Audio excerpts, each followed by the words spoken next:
Magandang araw. Ako si Cal Sarmiento at tatalakayin ko kung paano ginagamit ang wikang Filipino sa larangan ng edukasyon sa Pilipinas. Ang edukasyon ay isang mahalagang larangan na nakatuon sa pagtuturo at paghubog ng kaalaman, kakayahan, at pagpapahalaga ng mga mag-aaral.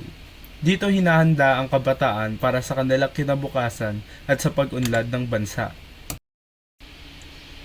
Ginagamit ang Filipino bilang pangunahing medyum na pagtuturo lalo na sa mga asignaturan tulad ng araling panlipunan at edukasyon sa pagpapakatao. Halimbawa, mas nauunawaan ng mga estudyante ang mga konsepto kapag ipinaliwanag ito sa wikang Filipino. Ginagamit din ito sa komunikasyon ng guro at mag-aaral upang maging mas malinaw at epektibo ang talakayan. Mahalaga ang Filipino sa edukasyon dahil ito ang nagiging tulay para mas madaling matuto ang mga mag-aaral.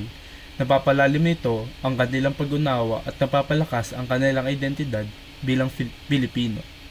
Sa pamamagitan ng Filipino, mas nagiging inclusive ang edukasyon dahil mas marami ang nakakaintindi. Bilang isang future professional sa larangan ng information technology, gagamitin ko ang Filipino sa pagpapaliwanag ng mga technical na konsepto upang mas maintindihan ng mas maraming Pilipino. Naniniwala ako na ang paggamit ng sariling wika ay susi sa mas epektibong komunikasyon at pag-unlad.